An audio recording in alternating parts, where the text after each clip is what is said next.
Thomas K തോമസിനെ ഒരു കാരണവശാലും മന്ത്രിയാക്കില്ലെന്ന നിലപാടിൽ പിണറായി വിജയൻ ഉറപ്പിച്ചു നിൽക്കുമ്പോൾ കേരളത്തിലെ NCP പിളരുകയാണ്. ശരത് പവാറിന്റെ പാർട്ടി ഇടതുമുന്നണി വിട്ടാലും കുഴപ്പമില്ലെന്നാണ് പിണറായിയുടെ പക്ഷം. NCP പിളർന്നാലും ശശീന്ദ്രൻ സേഫാണ്. കാരണം പാർട്ടി പിളർന്നാലും മന്ത്രി AK ശശീന്ദ്രനെതിരെ അയോഗ്യത നടപടികൾ എടുക്കാൻ NCPയുടെ ശരത് പവാർ വിഭാഗം സംസ്ഥാന നേതൃത്വത്തിന് കഴിയില്ല. BJPക്കൊപ്പമുള്ള അജിത് പവാറിനാണ് NCPയുടെ ഔദ്യോഗിക അംഗീകാരമുള്ളത്. കേരളത്തിലെ പ്രശ്നങ്ങളിൽ അജിത് പവാറിന് താൽപ്പര്യവുമില്ല. അതുകൊണ്ട് തന്നെ NCPയുടെ കേരളത്തിലെ ശരത് പവാർ വിഭാഗം നേതാക്കളെ വെല്ലുവിളിച്ചാലും ശശീന്ദ്രന് ഒന്നും സംഭവിക്കില്ല. ഈ സാഹചര്യത്തിൽ പാർട്ടിയെ പിളർത്താനാണ് ശശീന്ദ്രന്റെ ആലോചന. ഇതിന് മുഖ്യമന്ത്രി പിണറായി വിജയന്റെ പിന്തുണയും ശശീന്ദ്രനുണ്ട്. NCPയിൽ പിളർപ്പുണ്ടാവുമോ എന്ന ചോദ്യത്തിന് മന്ത്രി ശശീന്ദ്രൻ പ്രതികരിച്ചത് ശക്തമായിയാണ്. ഇതൊരു സാങ്കല്പിക ചോദ്യമാണ്. തോമസിനെ മന്ത്രിയാക്കുക എന്ന അധ്യായം അവസാനിപ്പിച്ചതാണ്. പാർട്ടി വേദികളിൽ സംസാരിക്കേണ്ട വിഷയങ്ങൾ ഇപ്പോൾ മാധ്യമങ്ങളിലാണ് ചർച്ചയാവുന്നത്.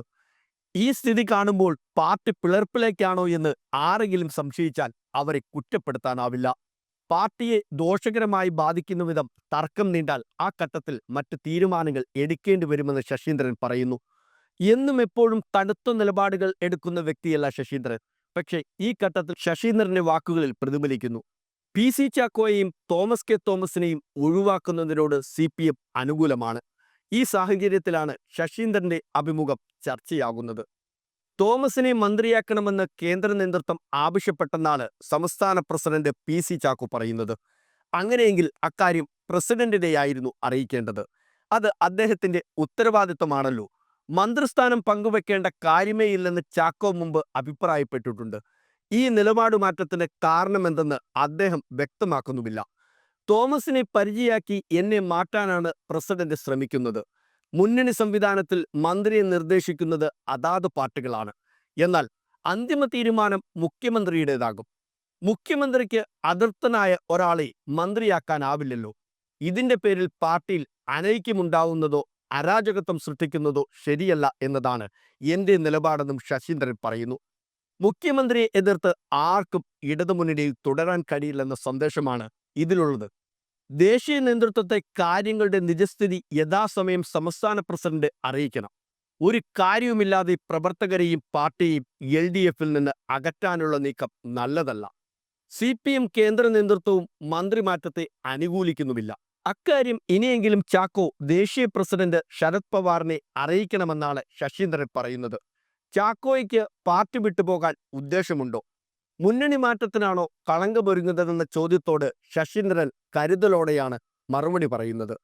അങ്ങനെയൊരു ഘട്ടം വന്നാൽ അപ്പോൾ അതേക്കുറിച്ച് ആലോചിക്കാം. മുഖ്യമന്ത്രിയുമായി ഏറ്റുമുട്ടി ആർക്കും മന്ത്രിസഭയിൽ തുടരാനാവില്ല. ഇക്കാര്യം ഞാൻ പാർട്ടിയെ വ്യക്തമായി അറിയിച്ചിട്ടുമുണ്ട്. പാർട്ടിയെയും പ്രവർത്തകരെയും മുന്നണിയെയും പൂർണ്ണമായി വിശ്വാസത്തിലെടുത്ത് മുന്നോട്ടു പോകുമെന്നും ശശീന്ദ്രൻ പറയുന്നു.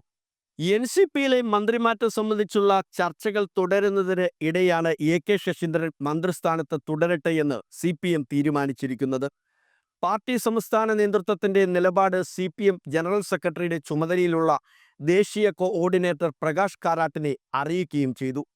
ഇപ്പോൾ ശശീന്ദ്രനെ മാറ്റിയാൽ അദ്ദേഹം മുൻപ് ഉന്നയിച്ചതുപോലെ MLA സ്ഥാനം ഉൾപ്പെടെ രാജിവെക്കുന്നതിലേക്ക് കാര്യങ്ങൾ എത്തിയേക്കാമെന്നും അത് മുന്നണിയെയും സർക്കാരിനെയും ബാധിക്കുമെന്നുള്ള വിലയിരുത്തലിലാണ് CPM എത്തിയത്. 1.5 വർഷം മാത്രമേ അടുത്ത നിയമസഭാ തെരഞ്ഞെടുപ്പിന് ഇനി ബാക്കിയുള്ളൂ. അതിനു മുൻപ് തദ്ദേശ തെരഞ്ഞെടുപ്പ് വരാനുണ്ട്. ഇതെല്ലാം മുന്നിൽ കണ്ടാണ് CPM ഇക്കാര്യത്തിൽ മുൻകൈയെടുത്തിരിക്കുന്നത്.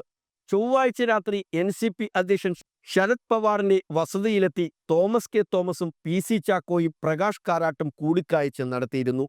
മന്ത്രിമാറ്റം സംബന്ധിച്ച കാര്യങ്ങളായിരുന്നു അനൗദ്യോഗിക ചർച്ചയിലുണ്ടായിരുന്നത്. മന്ത്രിമാറ്റത്തിന് ശശീന്ദ്രൻ വഴങ്ങാത്തതിൽ സംസ്ഥാന നേതൃത്വത്തിലുള്ള അതൃപ്തി പവാറിനെ ധരിപ്പിച്ചു എന്നാണ് വിവരം.